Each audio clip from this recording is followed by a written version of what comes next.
Welcome to our channel subscribe us. আমরা আজকে শিখব মাইক্রোসফট এক্সেল বেসিক কোর্স। আমাদের ক্লাসের টপিকগুলো এখানে সিরিয়াল করে দেওয়া আছে। 15টা কোর্স করব আমরা এখানে। প্রথম ক্লাস হচ্ছে আমাদের নিউ শিট ওপেন এবং রাইট দ্য শিট নেম।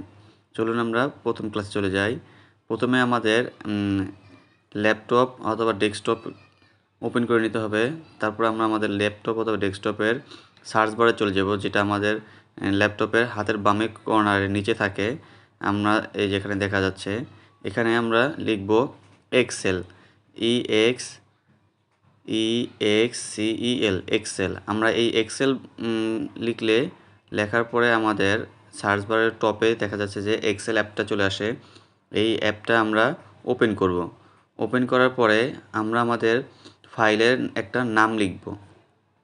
আপনি আপনার ফাইলের যে নামটা লিখতে চান সেটা আপনি লিখে ফেলেন। তাহলে আমাদের যেহেতু মাইক্রোসফট এক্সেলের বেসিক কোর্স, সেই জন্য আমরা এই কোর্সের নামটা এখানে টাইটেল হিসেবে দিয়ে দিব।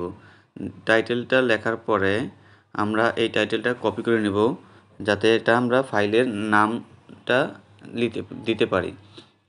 আমরা কপি করলাম। কপি করার পরে হাতের বামে উপরে ফাইল আইকনটাতে ক্লিক করব, তারপরে সেভ বাটনে, তারপরে কম্পিউটার বাটনে ক্লিক করে ব্রাউজ করব যে আমরা কোন ফাইলের লোকেশনটা সেভ করা যায় ফাইলটাকে। সেই লোকেশনটা আমরা প্রথমে কী করব, সিলেক্ট করব। এখানে আমি ডকুমেন্টস অপশন ফাইলটাকে সিলেক্ট করব। তো আমরা ডকুমেন্ট লোকেশনটা সিলেক্ট করলাম। তারপরে এখানে আমরা যে কপি করেছিলাম ফাইলটার নেম এখানে আমরা ফাইল দিয়ে সেভ করে দিলাম। আমাদের ফাইলটা সেভ করা কমপ্লিট। এখন আমরা আমাদের নেক্সট ক্লাসে চলে যাব। আমাদের পরবর্তী ক্লাসটা হচ্ছে সেল, রো এবং কলাম কিভাবে, এই জিনিসগুলো কী এবং এগুলো অ্যাডজাস্ট করতে হবে কিভাবে। আমাদের সেকেন্ড ক্লাসে আমরা চলে আসলাম। আমরা আজকে আলোচনা করব সেল, রো, কলাম এবং এটা কিভাবে অ্যাডজাস্ট করা যায়। এখানে অনেকগুলো সেল আছে। এখানে ছোট ছোট যে ঘরগুলো দেখতে পাচ্ছেন সবগুলো হচ্ছে সেল। আর এই যে মার্কিং করে আমি দিয়ে দিয়েছি সেল লিখে, এগুলো প্রত্যেকটা ঘরেই সেল। আর রো, এটা হচ্ছে রো, এখানে আমি মার্কিং করে দিয়ে দিয়েছি। এটাই রো, এখানে অসংখ্য রো আছে। আর এটা হচ্ছে কলাম, এখানে লম্বা করে খাড়া যেগুলো আছে এগুলো সবই হচ্ছে কলাম উপরের লাইনগুলোতে।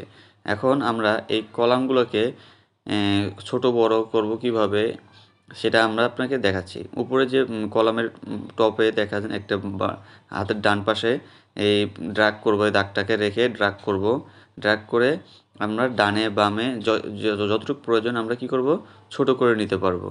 তারপর সেমভাবে আমরা কলামের যে বাটন লাইনটা সিলেক্ট করব এবং এখানে দেখেন নিচে যে দাগটা ওটা ধরে আমরা ড্র্যাগ করব উপরে নিচে, যেভাবে আমাদের প্রয়োজন সেই প্রয়োজন মতো আমরা ড্র্যাগ করে আমাদের রোটাকে অ্যাডজাস্ট করব।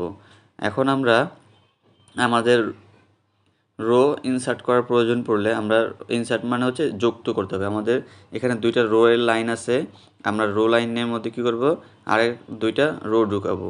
তাহলে আমরা কী করব, নিচের রোটাকে সিলেক্ট করব। সিলেক্ট করার পরে এখানে ইনসার্ট বাটনে একটা দরকার হলে একটা ক্লিক করব, দুইটা দরকার হলে দুইটা ক্লিক করব।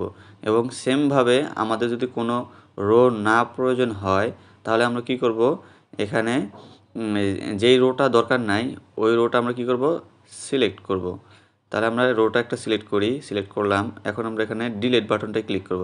আমাদের একটা ডিলিট দরকার নাই, তাহলে আমরা ডিলিট করলাম। দুইটা দরকার নাই, দুইটা ডিলিট করলাম, আর একটা রেখে দিলাম।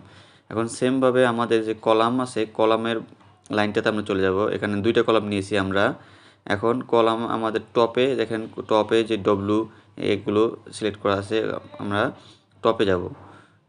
টপে যাওয়ার পর আমাদের কলাম এখানে আমরা দুইটার ভিতরে একটা কলাম, দুইটা কলাম আমাদের যে কটা প্রয়োজন আমরা এই কয়েকটা কলাম এখানে কি করব, অ্যাড করব। আবার যদি ডিলিট করার পরে আমরা ডিলিটও করব। প্রথমে আমরা অ্যাড করা শিখি কীভাবে। প্রথমে আমরা কলামটাকে সিলেক্ট করব, পিছনের কলামটা মাঝখানে নেওয়ার জন্য ডান সাইডে যে কলামটা সেটা সিলেক্ট করব। তারপরে ইনসার্ট দিব, একটা কলাম দরকার হলে একটা দিব, দুইটা কলাম দরকার হলে আমরা দুইটা ইনসার্ট দিব। তাহলে আমাদের দুইটা কলাম আমাদের দরকার, দুইটা আমরা কলাম নিয়ে নিলাম। এখন আমরা আমাদের এখান থেকে একটা কলাম বাদ দেওয়ার হলে আমরা ডিলিট বাটন একটা দিব, যেটা আমরা দরকার হবে বাদ দেওয়ার ওইটা আমরা সিলেক্ট করব, সিলেক্ট করার পরে ওটা বাদ দিয়ে দিব। দুইটাই দরকার নেই, দুইটাই বাদ দিয়ে দিলাম। যেই কটা দরকার আমরা ওই কটা নিব, আবার যে কটা প্রয়োজন নাই ওই কটা আমরা কী করব, ডিলিট সিলেক্ট করব প্রথমে, তারপরে সিলেক্ট করার পর ডিলিট করে দেব। তারপর আমরা ফাইলগুলো সেভ করে দেবো। যে কোনো কাজেই আমরা যখন করি না কেন সাথে সাথে আমরা সেভ করে দেবো। আমাদের সাথে থাকার জন্য ধন্যবাদ। আমাদের ভিডিওগুলো দেখতে থাকুন এবং আমাদের পরবর্তী ক্লাসগুলো পাওয়ার জন্য চ্যানেলটি সাবস্ক্রাইব করে রাখুন।